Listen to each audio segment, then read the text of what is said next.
Coba bayangkan kalau Nusantara nggak pernah disentuh armada Eropa. Lautan di antara pulau-pulau kita cuma dilintasi kapal nelayan dan kapal kerajaan, tanpa meriam apalagi kapal perang besar.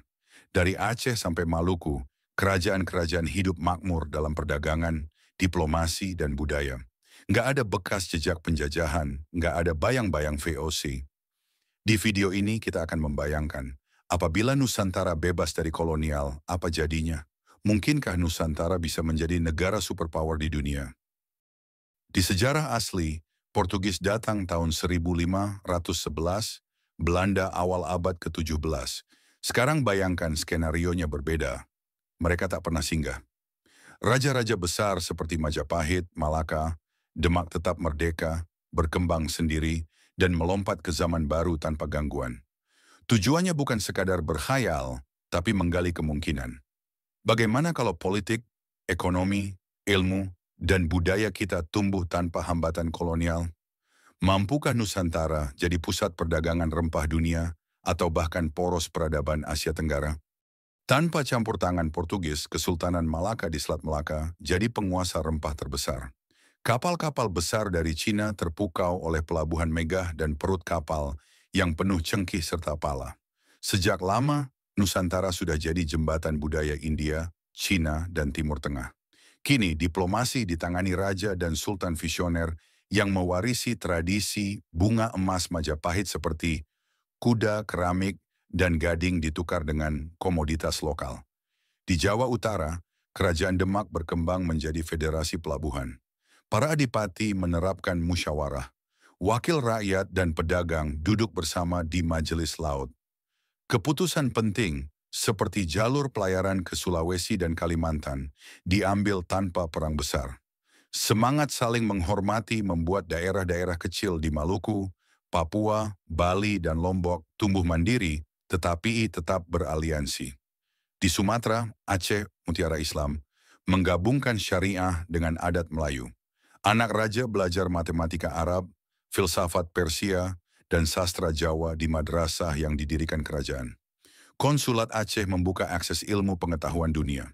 Diplomasi tanpa imperialis membuat politik Nusantara diakui dunia. Dengan kendali penuh rempah, Nusantara beralih dari ekspor mentah ke manufaktur kecil. Bumbu siap pakai, kain tenun ikat, dan perhiasan emas perak.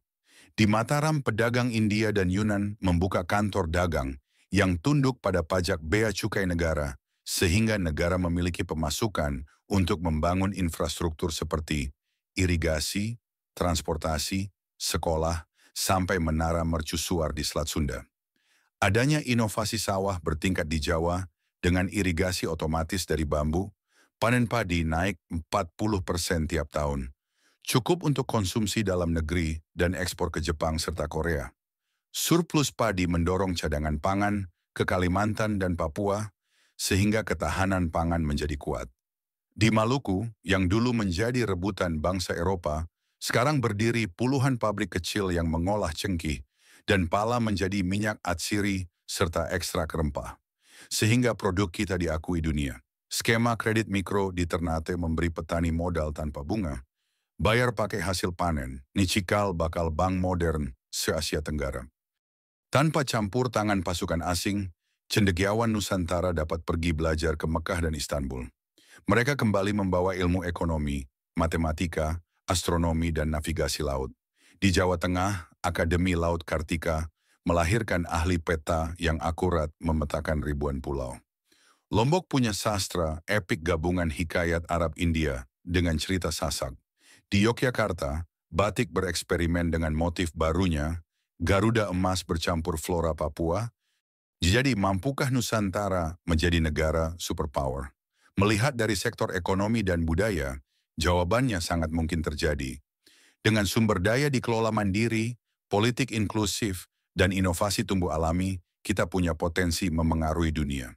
Armada Jong yang dulu melaut kini jadi kapal dagang modern yang dibuat oleh kalangan lokal.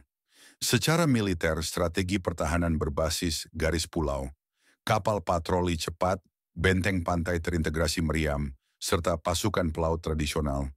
Semua memanfaatkan pengetahuan geografis tiap pulau. Aliansi dengan Utsmaniyah, dan dinasti Qing menjaga keseimbangan, mengusir siapapun yang coba menyerang. Di diplomasi ekonomi, Nusantara memulai Konfederasi Samudra Raya bersama Kerajaan Asia Tenggara dan Pulau Pasifik. Mereka atur regulasi laut, hak eksplorasi dasar laut, dan perdagangan barang mewah dari mutiara Jepang sampai sutra Tiongkok dan perunggu India. Dengan diplomasi cerdas dan jaringan dagang kuat, Nusantara jadi kunci stabilitas ekonomi Asia.